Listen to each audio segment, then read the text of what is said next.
ಗುರು ಏನು ಗೊತ್ತಾ, ನಂಗೊಂದು DM ಬಂತು. ಅದರಲ್ಲಿ ಏನಿತ್ತಂದರೆ, ಬ್ರೋ ನನಗೂ ವಿಡಿಯೋ ಮಾಡಬೇಕಾಗಿದೆ ಬ್ರೋ, ನಾನು ಒಂದು ಬ್ಲಾಗ್ ಮಾಡಬೇಕಂತ ಆಸೆ ಇದೆ ಬ್ರೋ, ಬಟ್ ಭಯ ಆಗ್ತಿದೆ ಬ್ರೋ. ನಮ್ಮ ಫ್ರೆಂಡ್ಸ್ ಏನು ಅನ್ಕೋತಾರೆ, ನಮ್ಮ ಪೇರೆಂಟ್ಸ್ ಏನು ಅನ್ಕೋತಾರೆ, ನಮ್ಮ ರಿಲೇಷನ್ಶಿಪ್ ಏನು ಅನ್ಕೋತಾರೆ, ನಮ್ಮ ಮನೆ ಪಕ್ಕವ್ರು ಏನು ಅನ್ಕೋತಾರೆ. ಸೊ ಸಿಂಪಲ್ ಅವನಿಗೆ ಹೇಳಿದೆ, ಬ್ರೋ ಇವಾಗ ನಿನ್ನ ಹತ್ರ ಎಷ್ಟು ಫ್ರೆಂಡ್ಸ್ ಇದ್ದಾರೆ ಬ್ರೋ?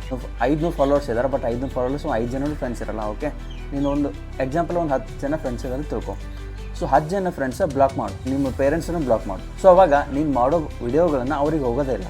ನಿಂಗೆ ಪ್ರಾಬ್ಲಮ್ ಏನು? ನಾನು ವಿಡಿಯೋ ಅವ್ರು ನೋಡಿದ್ರೆ ಏನಾದರೂ ಅನ್ಕೋತಾರೆ. ಇವಾಗ ನೀನು ವಿಡಿಯೋನ ಅವ್ರ ಹತ್ರ ಹೋಗೋದೇ ಇಲ್ಲ, ಯಾರು ಅನ್ಕೋತಾರೆ? ಸೊ ಅವಾಗ ಧೈರ್ಯದಿಂದ ವಿಡಿಯೋ ಮಾಡು.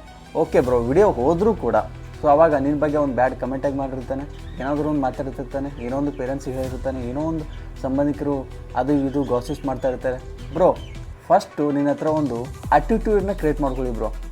Don't care attitude is the best attitude. ಅವ್ನ ಕೆಲಸನೇ ಅದು, ಅವ್ನು ಆ ಕೆಲಸ ಬಿಟ್ಟು ಅವ್ನಿಗೆ ಕೆಲಸನೇ ಇಲ್ಲ.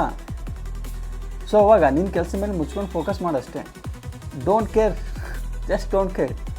ಅಂಥ ಜನನ್ನ ಕಲೆಕ್ಟ್ ಮಾಡಿ ಬಾತ್ರೂಮ್ ಇರುತ್ತಲ್ಲ, ಬಾತ್ರೂಮಲ್ಲಿ ಸಿಂಕ್ ಆಗಿ ಫ್ಲಸ್ ಮಾಡೋದು. ನಿನ್ನ ಥಾಟಲ್ಲೇ ಇರಲ್ಲ, ನಿನ್ನ ಮೊಬೈಲಲ್ಲೇ, ನಿನ್ನ ಥಿಂಕಿಂಗಲ್ಲಿ ಇರೋದೇ ಇಲ್ಲ.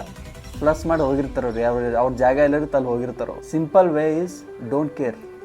ಹೆಲ್ಪ್ ಆಗಿದೆ ನಂದು. ಫಾಲೋ ಮಾಡ್ತೀಯಾ ಬಿಡ್ತೇನೆ ಸೆಕೆಂಡ್ರಿ, ನಂದು ಯೂಟ್ಯೂಬ್ ಇದೆ, ಯೂಟ್ಯೂಬ್ ಸಬ್ಸ್ಕ್ರೈಬ್ ಮಾಡಿ, ಹೆಲ್ಪ್ ಆಗುತ್ತೆ. ಮತ್ತೆ ನೆಕ್ಸ್ಟ್ ವಿಡಿಯೋ ಸಿಗೋಣ. ಜೈ ಹಿಂದ್, ಜೈ ಕರ್ನಾಟಕ.